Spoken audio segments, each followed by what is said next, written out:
on the U.S. dollar and other Western currencies. Dun dun dun. Dun.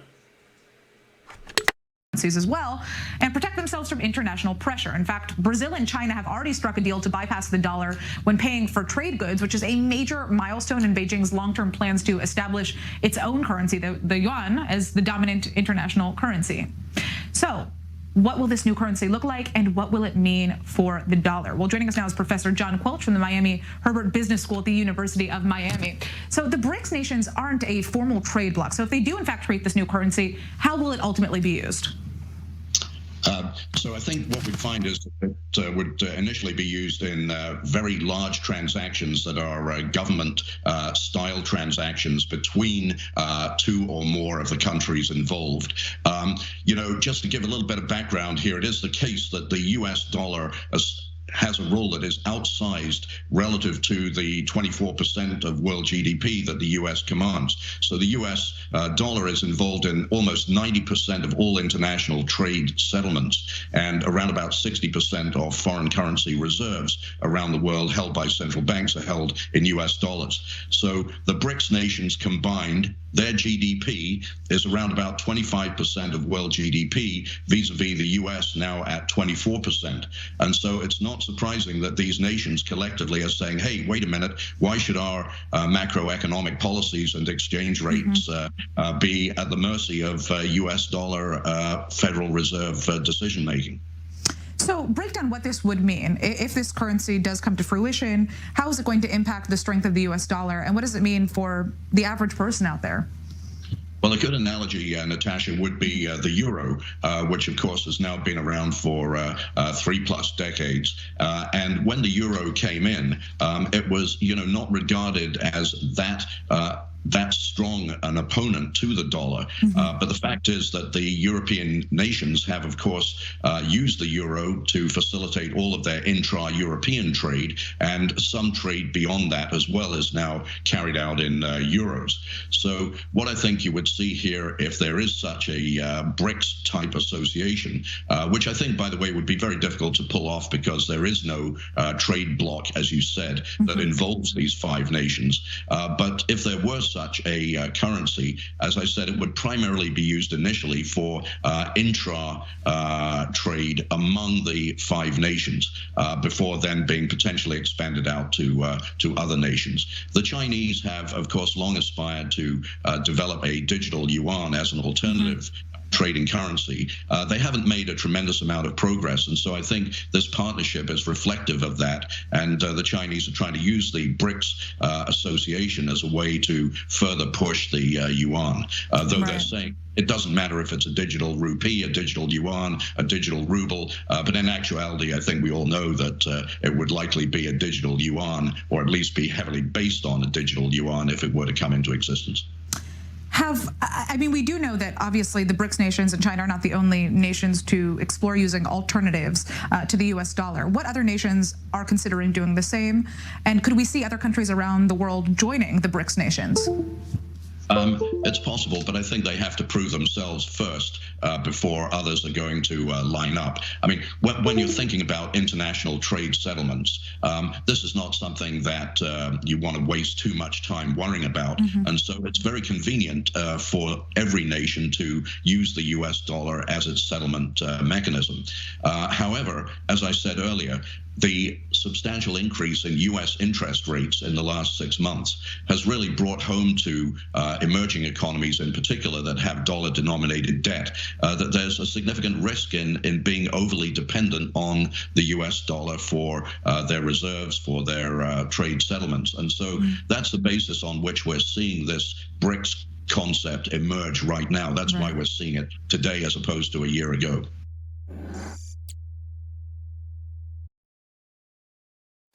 Good morning, everyone. On behalf of my co-chairs, Francis Arnold and Arti Prabhakar, I'm Maria Zuber. Okay, let's go to D.C. Let us go over D.C. today. So we're going to start out with the PCAST. This is from a week ago, all of 7 days ago. But we have the PCAST reports PCAST reports on the U.S. public health workforce and extreme weather risk. Discuss of ARPA. They had a few significant slides and information drops that were, I thought, of interest. I don't usually go over these guys, these kind of forums with you guys, but I was going to go over a few minutes before we get into Karine and our DOS lack of information for the week. But the PCAST, we're just going to hit a couple minutes here. I thought there was a couple really interesting information drops here in the beginning. And yeah, this is our DC Sucks. DC Sucks segment, weekly segment, where we look at some of the horrible things that DC drops for our public information. And I watch hours and hours of end on this for you guys, so you don't have to. So this is going to be the PCAST beginning. We'll watch a couple minutes here. They give some pretty good information, and then a couple minutes at the 12-minute mark. And then we'll get to Karine, and DC press briefing lies. And then more news after we get to DC. But first, DC sucks. All right, here's some information drops. Yeah. Next slide, please. So the scene setter is that if you think that the weather has been getting weird, you're right. The extreme weather disasters have caused $1 trillion in damages in the last 7 years, and in 2022 alone displaced 3.4 million Americans from their homes. Okay, so that's 2022, 1 trillion in damages, 3.4 million Americans displaced from their homes because of extreme weather. If you think the extreme weather is getting worse, you're right. That's how a DC roundtable discussion started. This is one of these very boring things, but that's pretty fucking like, wow. The fact that we're surprised about this is not too surprising because this has been a difficult problem. But the federal government has been hard at work on this problem in various agencies for a long time, and the fundamental capability now exists for us to characterize much better what these risks are, and that's what this report is about.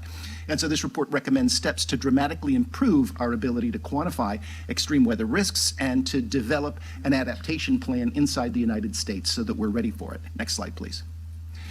Now, the landscape inside the federal government looks like this. NOAA, the National Oceanic and Atmospheric Administration, is responsible for operational weather prediction. And what that means is that you look at the state of the atmosphere, try to learn everything you can about it, and then you predict forward for a short period of time until the inherent unpredictability of the dynamical systems that is the weather maker loses predictive power. So that's why weather forecasts only go a short distance into the future. Now, in addition, the federal government has climate research. And climate, you can think of as the likelihood of weather. So it's the chance that you're going to get a 90-degree day, for example, on July 14th, 2023 in Washington, D.C., or the chance that you're going to get a Category 5 hurricane in Miami in September of 2032, or the chance that you're going to get a Mississippi tornado, right, almost exactly at the vernal equinox, right? And so these likelihoods are called climatologies. And there have been decades of work trying to improve our capacity to predict climatology inside NOAA, NASA, the DOE, and the NSF. Other places too, but those are the agencies that fund big climate modeling centers that also have the computing power you need to do this. And there has been steady progress. There's been progress on the modeling. There's been progress on the data analysis.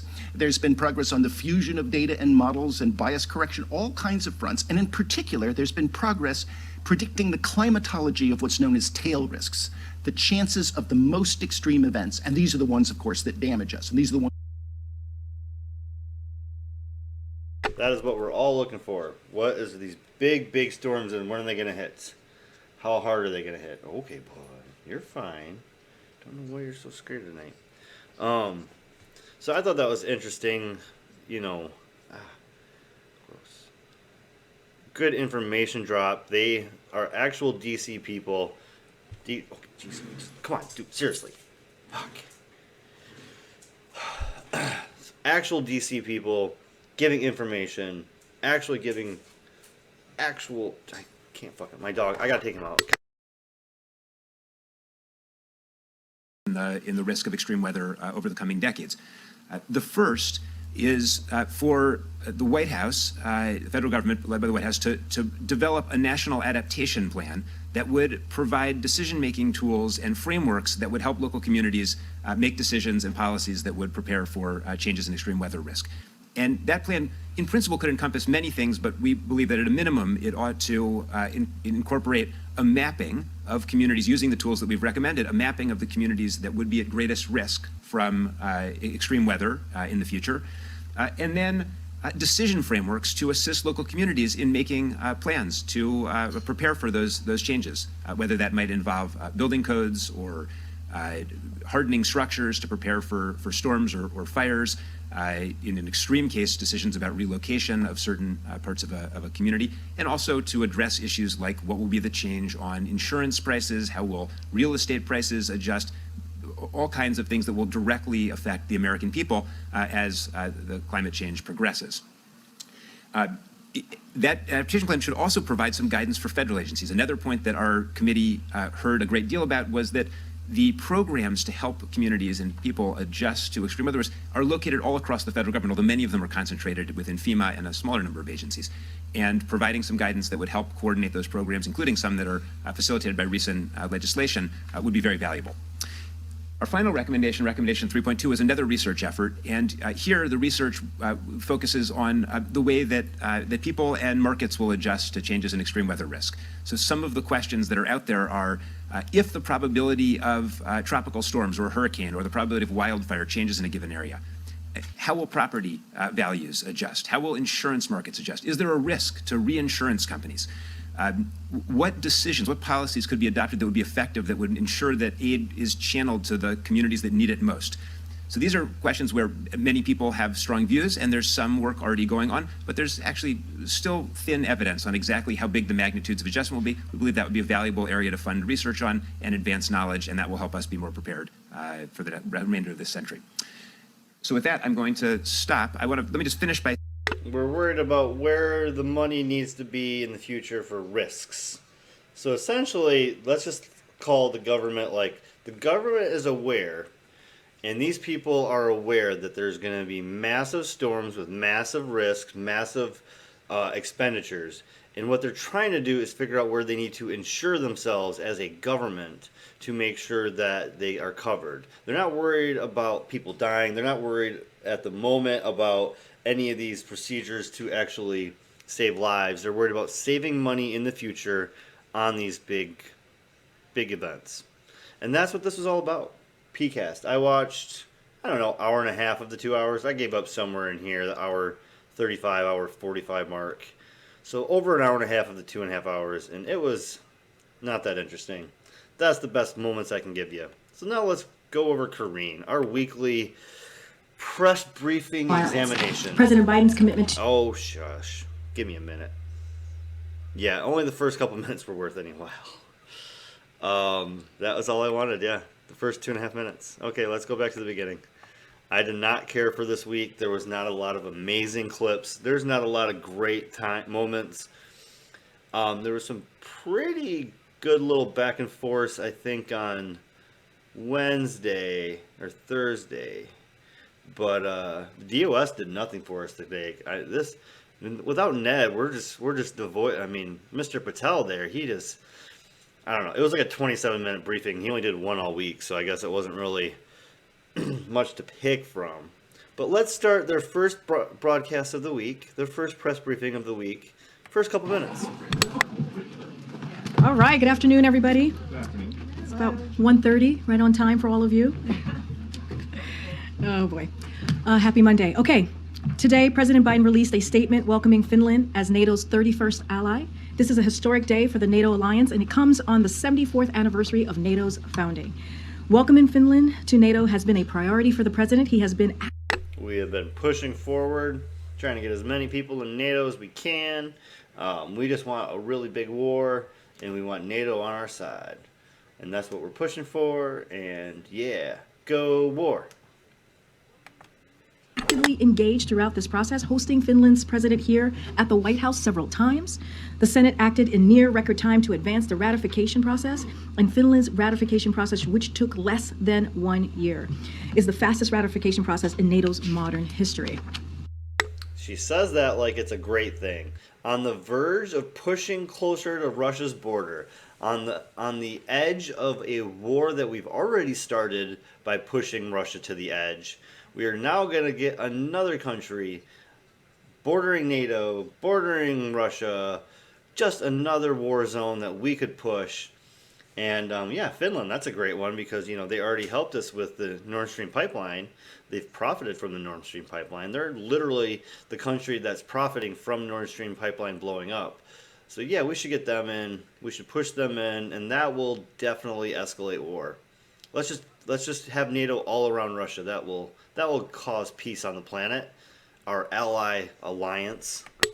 We also look forward to welcoming Sweden as a NATO member as soon as possible and encourage Turkey. This is what I'm saying. We're encouraging Turkey to push through Sweden too. Let's get everybody in NATO. Everybody except for Russia in NATO. That'll make Russia feel safe. Jeez. And Hungary to conclude their ratification process without delay.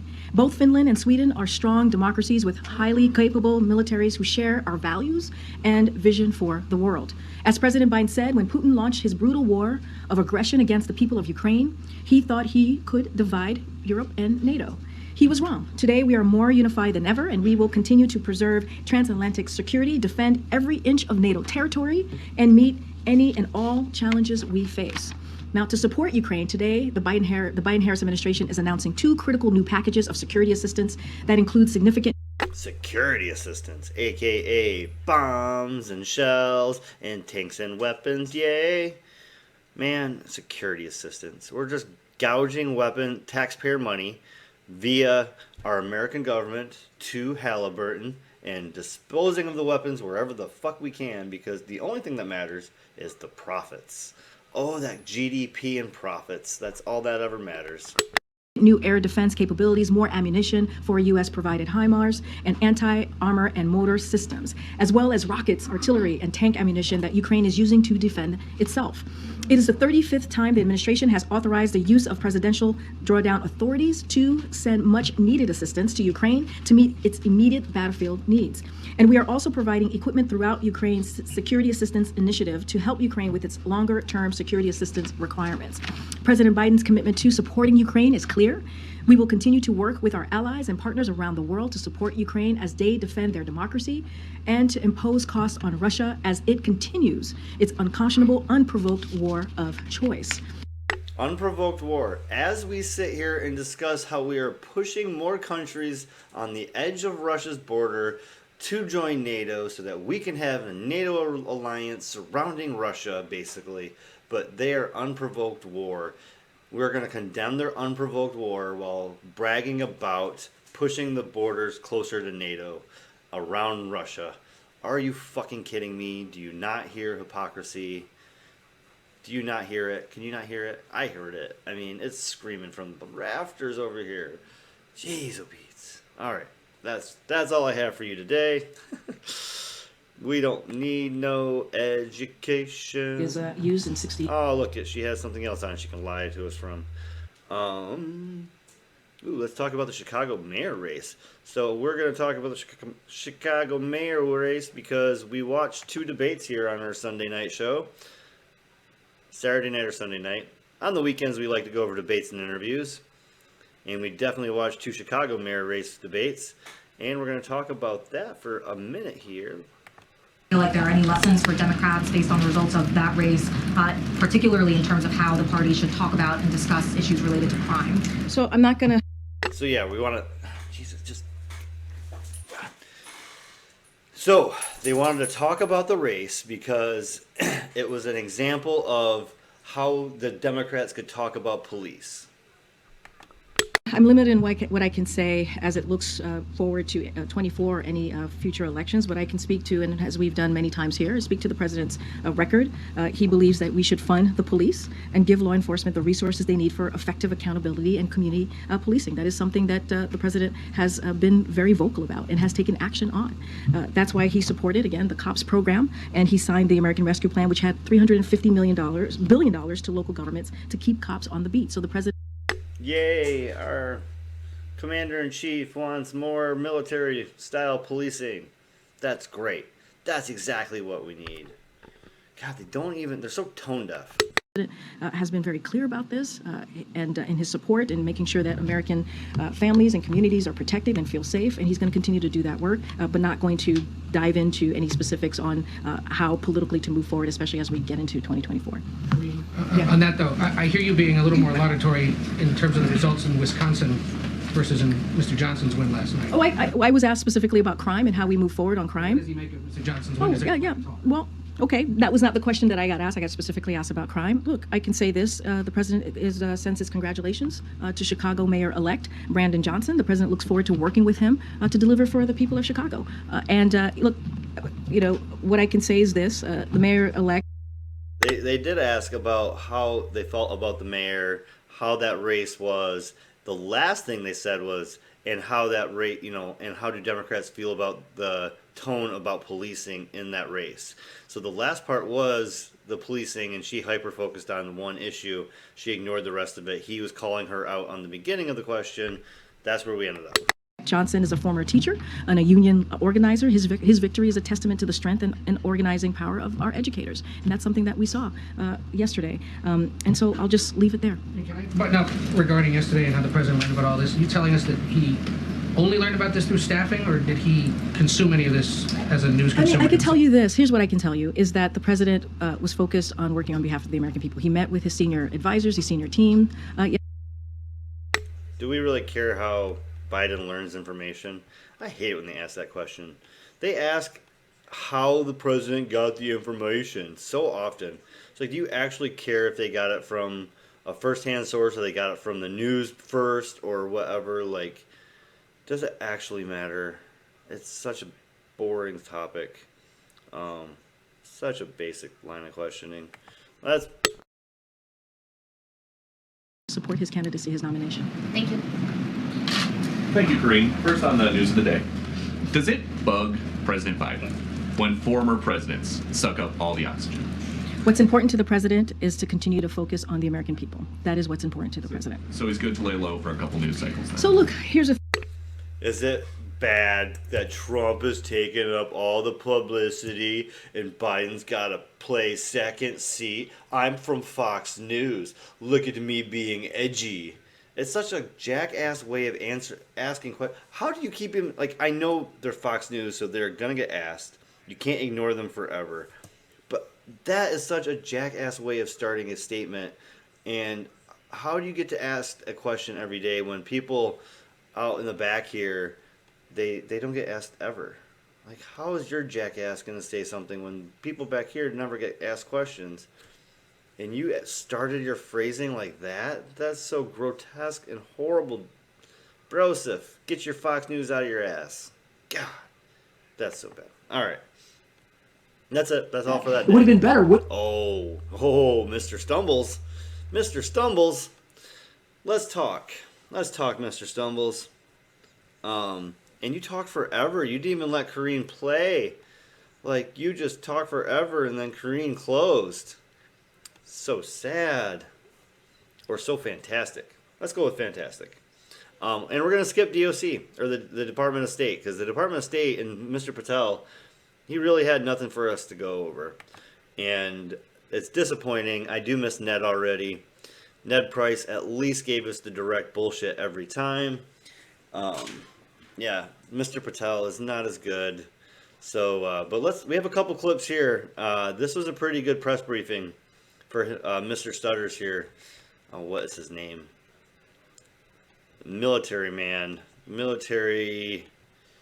The fuck's this guy's name? Oh, they don't put it on here. He's the military guy. I can't remember his name. Thank you. I'll take some questions. Go ahead. So, John, thank you for doing this, but I think I speak on behalf of my colleagues in this room, and we want the record to reflect that this was sent to us about 10 minutes before the briefing began, with little notice, and it's the very definition of a modern major holiday news dump.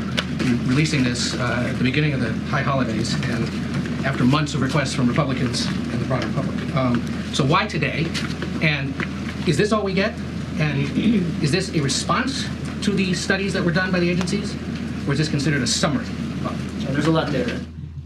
This is the result of months and months of work by individual agencies who were participating in the withdrawal to voluntarily review that withdrawal, which they did. Okay, so they're going over the withdrawal from Afghanistan. That's the information. And they just gave a press release on the day before the DC takes holiday for the Easter vacation or whatever. And so right before a holiday, DC gives these press people this huge packet of information about the retreat from Afghanistan, right? The retreat from Afghanistan's packet, and he is not so happy with the timing of things. They worked through that. These documents are classified, and we felt it was the responsible thing to do after those reviews were done, to then run a process across the administration to take a look at those reviews ourselves across the interagency, work our way through it, and then provide them to the relevant committees and leaders on the Hill, which we did today. We think that was the responsible thing to do, and what you're seeing today is the result and the culmination of an awful lot of work, Ed. No effort here to try to obfuscate or try to bury something. It's an effort to try to be as open, as transparent as we can be. And what you got in that document there is a pretty fair summary of our perspectives of the work over those many months, and pulling and collating a lot of those lessons learned together. And we're trying to present certainly the key lessons learned, the ones that we're able to share more openly and more publicly with you. And I'll tell you this. You got questions after the briefing today? I'll stay here as long as you want. You got questions after the briefing today? You know how to get a hold of me. We'll answer whatever you have. I got two specific ones about what's in this document after speed read here. You got questions? I got answers. No problem. We got you. We got you. I'm going to hide and probably not answer any of them, but yeah, we got you. We got you. It's fair. Like, that's how DC works, right? They're going to hide information. They're going to sneak in information when you're distracted the most. And they try to sneak in information, and one person was like, seriously, you guys gave us this huge packet right before a press briefing, right before you guys leave for a week for a holiday? That's fucked.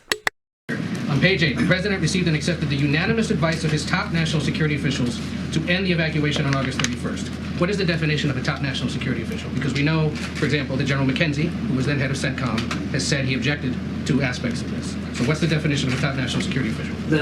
I am loath to get into the individual advice that individual members of the president's team give him. That would not be appropriate for me. But I can tell you, having lived through this as well at the Pentagon, that the president specifically asked his team, should we extend past the 31st? He specifically asked them to go back and look and see what that would look like, because we had secured this additional time from the Taliban to the 31st of August. And the team did that. The team did that, Ed, not just at the highest levels of the Pentagon, from the Secretary to the Chairman of the Joint Chiefs to General McKenzie, but even the operational commanders on the ground.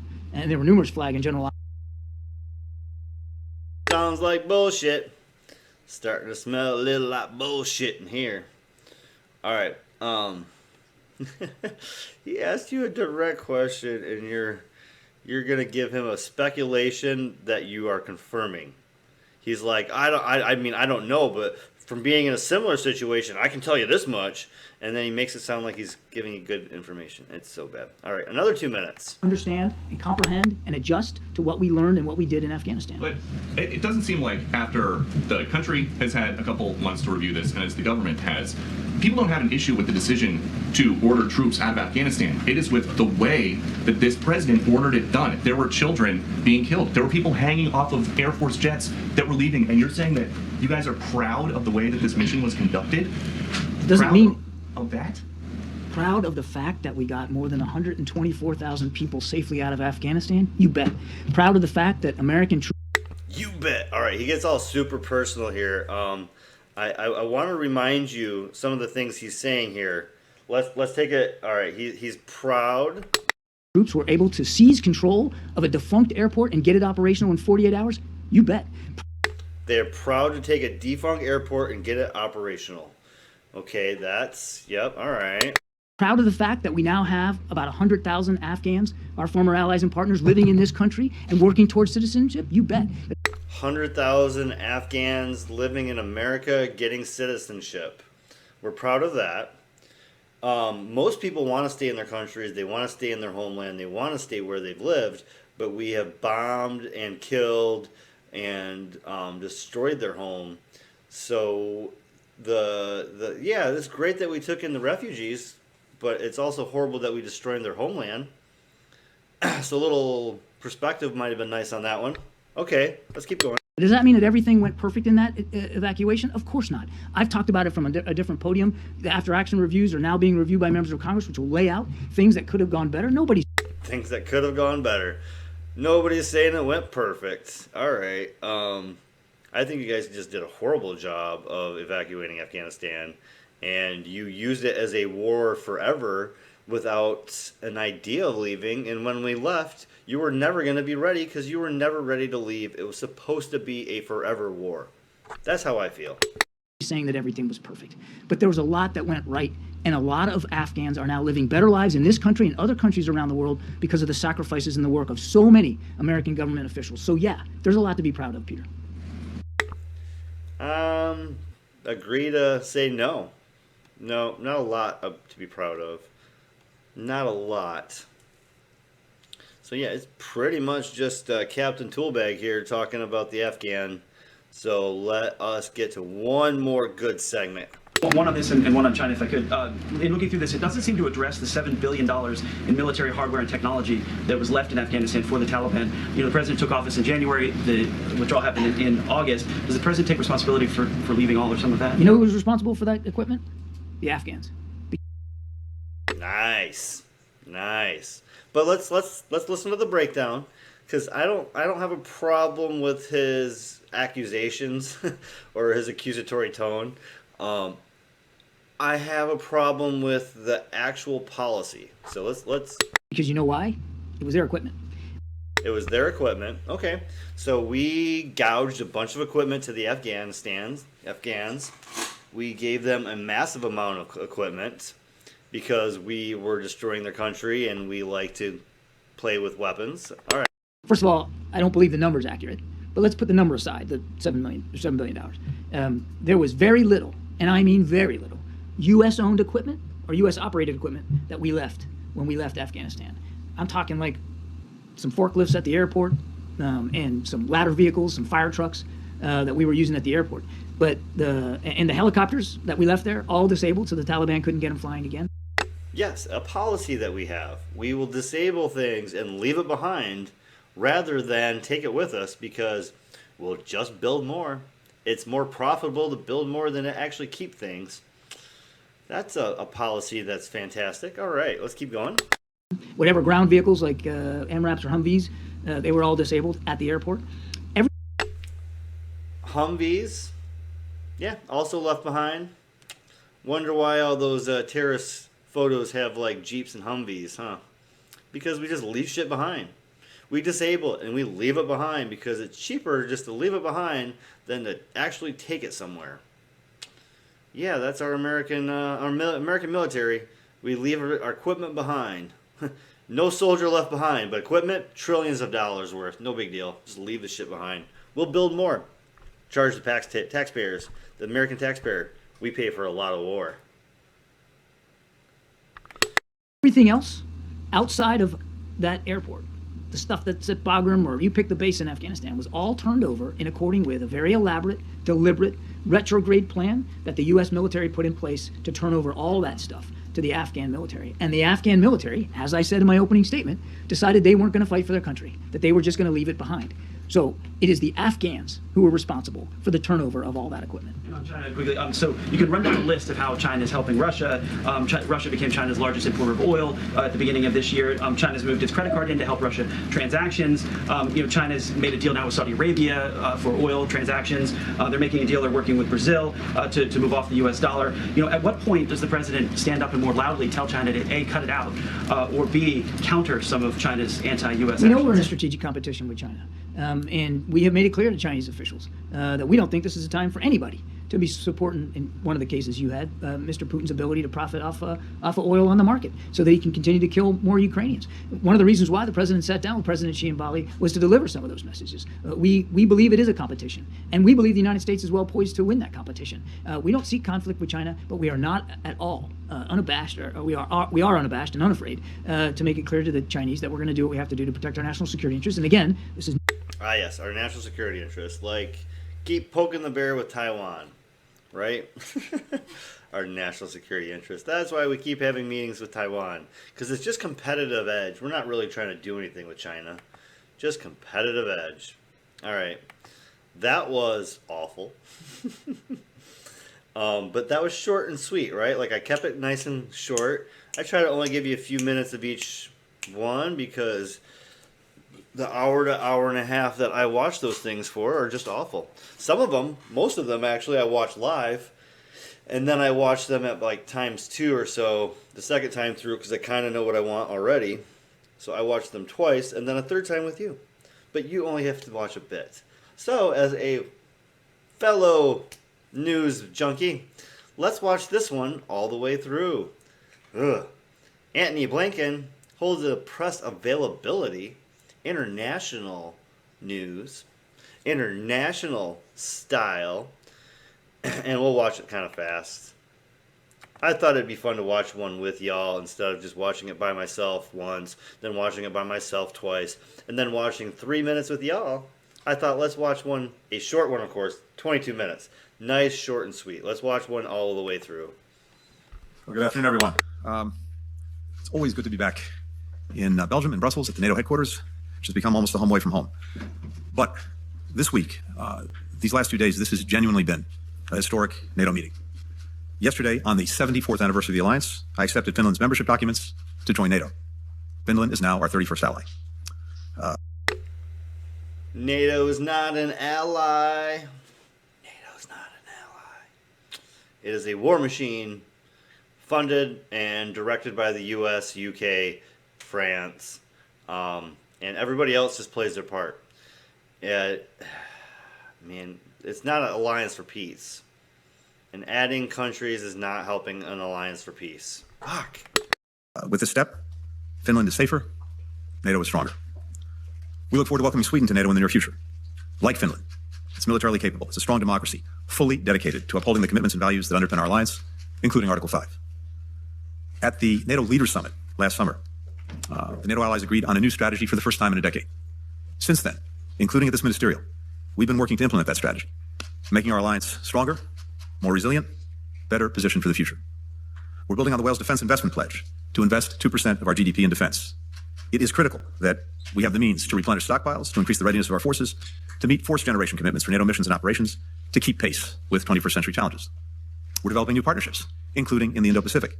At this ministerial, we welcome the participation of Japan, Australia, South Korea, New Zealand, who share our vision of a free and open Indo-Pacific region, but also recognize that many of the challenges that we face are interconnected and global in nature.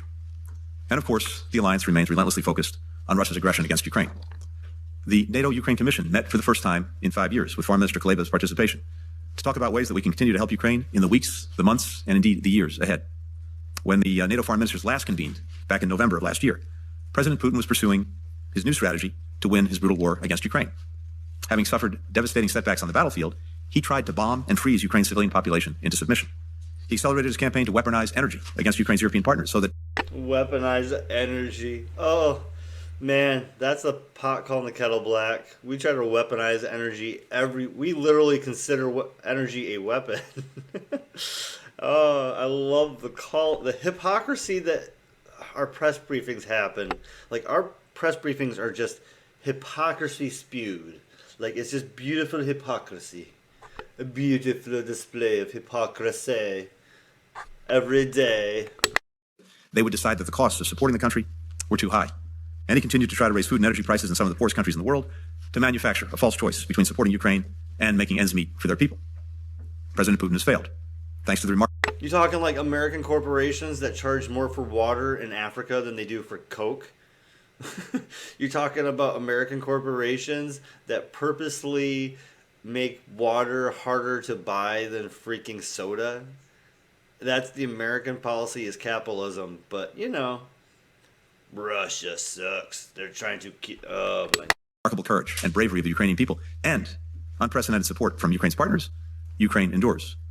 More than 50 countries have been providing security assistance. Dozens of countries jumped in to help Ukraine defend and repair its energy grid in the face of Russia's onslaught. We sustained and increased the pressure on Russia with unprecedented sanctions and export controls, which are having a dramatic and growing impact. The Kremlin's usable financial reserves are plummeting. Its budget revenues from oil and gas have been cut in half since last year. Hundreds, even more than 1,000 companies have fled the country and aren't coming back. Hundreds of thousands of young people have fled Russia. Literally Russia's future. We've demonstrated again our unity of purpose and our unity of action. And after this ministerial, I am confident that that will endure for as long as it takes for Ukraine to defend its sovereignty, its territorial integrity, its independence. Yesterday, the United States announced our 35th drawdown of arms and equipment. That includes more ammunition for HIMARS, air defense interceptors, and artillery rounds, as well as anti-armor systems, small arms. The 35th time we've gouged taxpayer money to give weapons to Ukraine. Now, I'm not saying Ukraine doesn't have the right to defend themselves and that there should be some diplomacy happening right now would be fantastic. But the fact that we, the taxpayers, our national debt, all these things are happening right now. And yet we're talking about cutting American entitlements. We're talking about cutting American programs so that we can fund an unnatural, unnecessary, and I mean, war is horrible. Like, war kills, right? Like, we are killing people so that it's all over fucking policy and pissing contest over two nations. Like, we're letting entire nations of people die so that America and the U.S., the USA, and the Russia can fight each other and test out their weapons and prove to each other they both have good, strong militaries. Like, it's disgusting what's happening in politics right now. Heavy equipment transport vehicles and maintenance support. These contributions will continue to enable Ukraine to protect civilian infrastructure from missile and drone attacks and to hold and retake Ukraine's territory. The United States and Ukraine's partners support meaningful diplomatic efforts that can achieve a peace. But that's the thing, though. You don't actually just support diplomacy at all. You guys block diplomacy. You guys cut diplomacy. You want war. That's what's pissing me off right now, all right? Like, that's what's making me mad. There is no diplomacy. It is all about weapons sales. It's all about war. You're letting Ukrainians die. You're letting Russians die. You're letting Eastern Europeans die because you guys are going to perpetuate war as long as you can. Not just any kind of peace. It has to be a just peace that upholds the principles of the UN Charter, sovereignty, territorial integrity, independence, and it has to be a durable peace that ensures that Russia can't simply rest and refit its troops and then relaunch the war at a time of its choosing. That's the kind of peace, a just and durable one, that 141 countries at the United Nations General Assembly endorsed just a few weeks ago. Until that peace is achieved, the United States, together with allies and partners from around the world, will continue to provide the assistance that Ukraine needs to defend its territory and defend its people. The story of NATO over the last year has been one of unity and resolve. Amid new challenges to our values, to a rules-based order, to our collective security, our alliance has emerged stronger than ever and now larger than ever. As we prepare for Vilnius and beyond, I'm confident that we'll continue to meet the challenges of this moment and the time to come. So with that, happy to take some questions. We'll first go to Vivian Salama with the Wall Street Journal. Oh, that's so cute. Buddy little Patel, you get to go up there and be like, hey, we will talk to this. I didn't know that that's what his job is. Oh, I thought I was ignoring you all week, and there you are. Oh, little buddy. He is so short, too. I just call him little buddy because he has to lower the podium. I'm so mean. Vivian. Thank you so much. Thanks, Mr. Secretary. I want to ask you about my colleague, Evan Gorskovich, who as of today has been detained in Russia for the last week, sorry. It feels like a year. Do you anticipate that you will approve a designation of wrongfully detained for Evan, or do you need to wait however long it will take for the Russians to agree to grant him consular access for that to even happen? And secondly, prisoner swaps have occurred in recent years to bring a number of detained Americans home. Is there anyone that the Russians want or would be willing to exchange either for Evan or for Paul Whelan, who's also being held on espionage charges? And more broadly, are you concerned that there is a precedent being set now by our adversaries who are detaining Americans in the hope that maybe they would get some sort of prisoner swap in return? Thank you. Thanks very much, Vivian. First, and you've heard me say this before, from my perspective, from the department's perspective, there is no higher priority than the safety and security of American citizens around the world, and that includes those who may be wrongfully detained, held hostage, otherwise kept from coming home, being with their families. In Evan's case, we are working through the determination on wrongful detention, and there's a process to do that, and it's something that we're working through very deliberately, but expeditiously as well. And I'll let that process play out. In my own mind, there's no doubt that he's being wrongfully detained by Russia, which is exactly what I said to Foreign Minister Lavrov when I spoke to him over the weekend, and insisted that Evan be released immediately. But I want to make sure that, as always, because there is a formal process, that we go through it, and we will, and I expect that to be completed soon. More broadly, when it comes, first of all, to Paul Whelan, as I've also said, there's a proposal on the table that's been on the table for some months. Again, with Foreign Minister Lavrov, I reiterated that Russia should move on that proposal so that we can bring Paul home. In any of these instances, there is a balance to be done between trying to bring home people who are being unjustly detained in one way or another and what it takes to do that. I believe that, as we've demonstrated in the past, and as a result as well of legislation that we have and other tools that we have, that even as we engage in efforts to bring people home, we can also increase the pressure and increase the penalties on those who would engage in the practice of unlawful, arbitrary detention of American citizens. And that's what we've been doing, including, for example, implementing the Robert Levinson Act and other tools that we have. We'll next go to Vitaly Sizov with Freedom TV. Thank you. I have one question. Yesterday, after meeting with you, Minister of Foreign Affairs of Ukraine said that he wants to see some proposal from NATO during the Vilnius summit. Today, Minister of Foreign Affairs of Estonia said that Ukraine should be provided with a roadmap of accession to NATO. What are your thoughts about this process? Which proposal could expect to get Ukraine during Vilnius summit? Thank you. Our focus right now is relentlessly on doing what needs to be done to help Ukraine defend itself against the Russian aggression, and indeed to help put it in a position to retake more of the territory that's been seized from it by Russia. That's our intense focus. We're also looking at what we can do over a longer period of time to build up Ukraine's capacity to deter aggression, to defend against aggression, and if necessary, again in the future, to defeat aggression. And a big part of that is bringing Ukraine up to NATO standards. Which is not having a disputed boundary, which Ukraine has had since 2014. The Donbass has been a disputed boundary, a disputed border since its initiation. Crimea has been disputed. All these places have been disputed since they're freaking for fucking decades now. That's why they aren't let into NATO, because they have disputed borders. They're not going to change that with fucking war. Ugh. And to NATO interoperability. And I suspect that you'll see that focus continue at the Vilnius summit. I don't want to get ahead of the summit, but we are very focused on these very practical steps that can be taken and need to continue to be taken to bring Ukraine up to NATO standards. Of course, NATO's door remains open. There's no change in that, but we have to be, in this moment, focused intensely on the weeks and months ahead, particularly as Ukraine prepares for a counteroffensive, again, to try to retake more of its territory, as well as work that needs to be done to continue to bring Ukraine up to NATO standards and NATO interoperability. We'll next go to Kylie Atwood with CNN. Okay. Thank you. Hi, Secretary. Thank you for doing this. It was a momentous week here, but there's a lot going on at home, so I have a few questions for you. Bear with me. In terms of what happened here, obviously you said that NATO has become stronger this week with Finland joining, but how tangibly will Ukraine benefit from Finland joining NATO? And then my second two questions have to do with what is happening at home. First, President Tsai of Taiwan is meeting with Speaker McCarthy today in California. Do you support this meeting at this time? And how concerned are you about China already vowing that it will retaliate? And then my second question has to do with politics at home. Yesterday, the world watched as former President Trump was arrested. He's now the first current or former president to face criminal charges, and he's running for re-election to be president. Have any of your allies asked you about this while you've been here at NATO? And what's your response to revived concerns among allies that many of us have heard about the long-term reliability of the United States, given the polarized nature of... Third question was irrelevant. Don't ask that at a fucking international fucking NATO thing. God damn it. Stupid journalist. You don't ask a Trump question at a fucking NATO. Stupid. Politics at home. Thank you.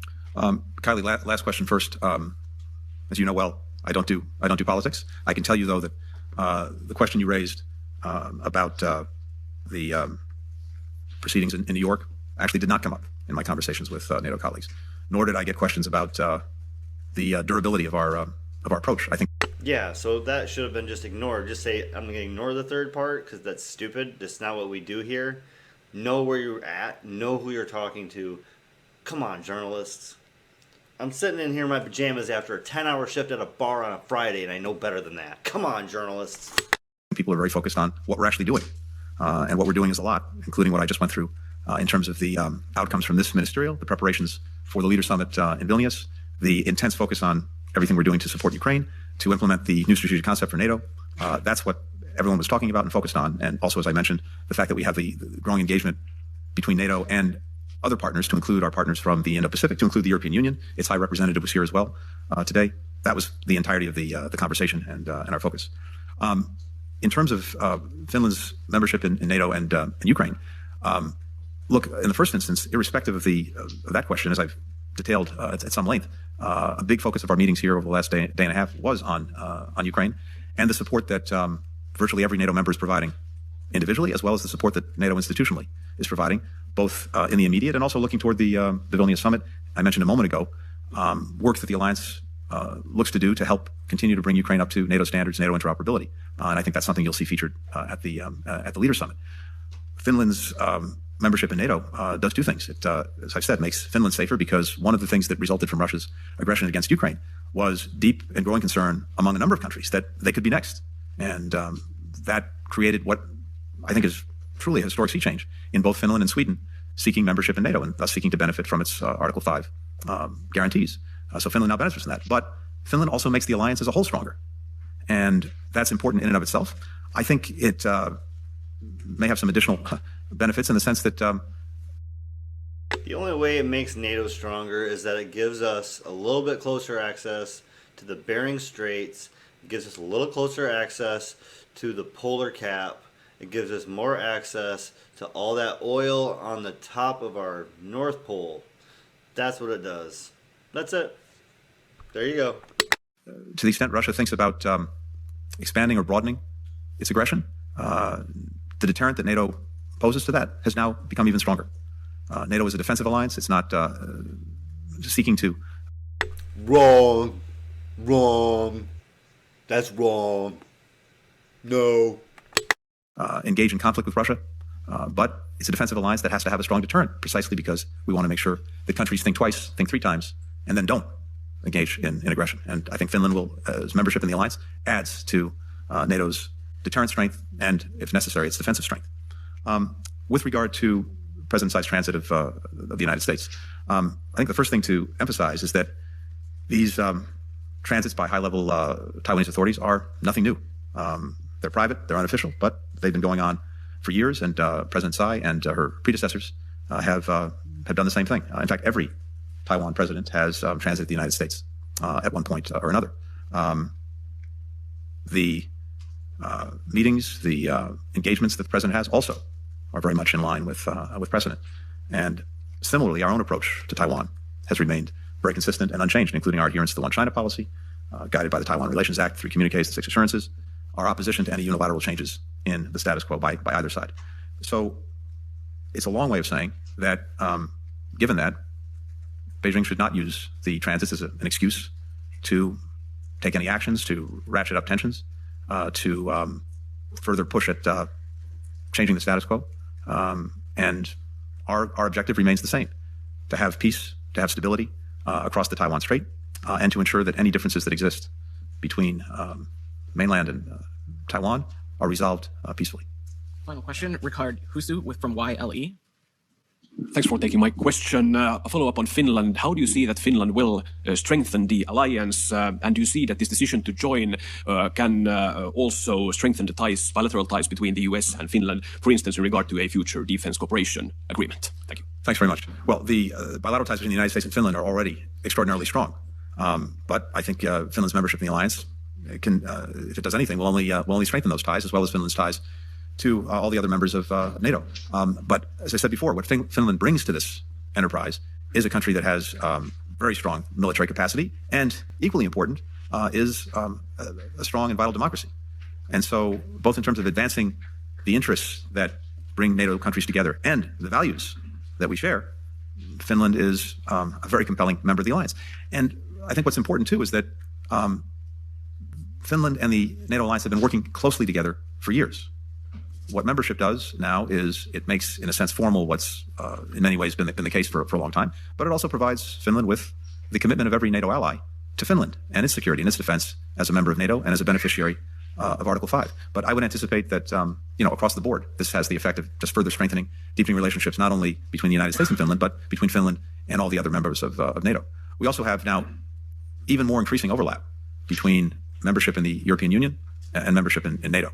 And that, too, has the effect of creating even greater convergence between the United States and Europe than we've seen. In fact, I think, in my experience now, doing this for 30 years in one way or another, there is more convergence than there's ever been between the United States and Europe on the big challenges and questions of our time, dealing with the Russian aggression against Ukraine, meeting some of the challenges posed by China, looking at new things from cyberspace, emerging technologies, and their impact on our security and our interests.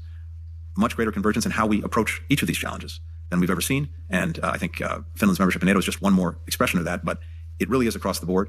And it's something that, from my perspective, puts us collectively in a much stronger position to deal effectively with all of these challenges. This administration started with the basic proposition that American engagement, American leadership is important. It makes a difference because in its absence, someone else may try to fill the gap, and maybe not in ways that advance our interests and values, or no one does. And then you've got a vacuum that tends to be filled by bad things before it's filled by good things. But the flip side of that coin, the importance of U.S. engagement, is that for virtually all of the challenges that we're dealing with, no single country, even the United States, can really effectively address them alone. We're much better off when we're doing it in partnership, in alliance with other countries, and where we adopt a similar approach. That's been the story of these last 2.5 years, the strengthening of our alliances, creating new partnerships to deal with some of these new challenges, fit for particular purposes, and fundamentally, a much greater convergence than there's ever been between the United States and Europe, between the United States and Asia, Asia and Europe, on what we need to do to effectively deal with these challenges. And this ministerial just confirms that trend, confirms that convergence. Thanks, everybody. Thank you. Thanks very much. Peace out. Oh, damn it. I miss Ned. Well, that was a fun side. That wasn't so bad with you guys enjoying it with me. It is kind of brutal doing that week in and week out without any mods or anything, you know? I need some people to watch that garbage for me. Let me win the lotto so I don't have to do it every day. No, I don't mind watching it so you guys don't have to. That's fine with me. But that was our 1 hour, looks like almost right about exactly 56, 57 minutes of DC Takedown. What if feeding your dog fresh whole foods? Wrap it up in just perfectly an hour. Nicely done, nicely done. We got through all the press briefings that were important. We did a whole press briefing ourselves. And got a little mad at it, had a little yelling. It was perfect, perfect. Perfect, enjoyable encounter. So let's transition into some news. Following, you're not alone. The old press secretary. What? That's so fun. There's Jen Psaki with 16 pounds of makeup on. Doesn't even look like her old self. She got all done up for this $1 million job now she has with MSNBC. And this is MSNBC makes new time slot for White House Lies. So let's transition from the press secretary to another press secretary, our former. Let me try to recap here. It's nothing more than a territorial dispute, but the person overseeing this little territorial dispute is a war criminal. But at the same time, we have to worry much more about our own border than said war criminal. Got it. Okay, I think. The rest of the world actually watches stuff like this very closely, including Vladimir Putin. And if he sees the two leading Republican candidates for president waffling on support for Ukraine, it gives him incentive to wait out the next year and a half and continue to pulverize Ukrainian civilians, rather than even being open to negotiating anything. So Ron DeSantis may think this is just another political issue to manage in a primary, but what he is saying could actually impact the war. Europeans are watching this too, and if they think the United States may waver in their support, that can impact their calculus as well. Look, I was with President Biden on his first overseas trip as president when the most common concern he heard from other foreign leaders was whether they could depend on our commitment to our values and to our partners after 4 years of Donald Trump. How long would it last was their question. Yeah, right. Do you think anyone asked that question once? Are you really committed to your values, Mr. President? Your values are basically dominating us and controlling everything we do, and now turning our continent into a site for your proxy war against Russia. I mean, I mean, this is what happens when you put a White House spokesperson in a cable newsroom with their own show. They're just going to continue spreading White House propaganda, as Jen Psaki is doing here. And when she says that, Ron DeSantis might make it harder for Putin to negotiate, when Russia has been negotiating, it's just every time there's negotiations, we've talked about a million times on the show, U.S. blocks it. I know. I was like, they want Putin to negotiate? What a lie. We know that a ceasefire has been called unacceptable by the U.S. Just last week, it's exactly, Blinken and John Kirby said that a ceasefire is unacceptable. So what is she talking about? Good morning, girls. All right, so here's a little ridiculousness, old school clip. 4 minutes, 44 seconds. Let's slow this bitch down all the way down to normal. And I do try to keep my swearing down and smoking down during the DC takedown so we can clip that over to YouTube. Now that we're done with the YouTube clip, cheers everybody. Smoke them, drink them, do what you do. I don't have a lot of flour left, so I am going to enjoy it. Let's watch something a little ridiculous. I'm going to talk to you this morning about the way you look. Now, I've heard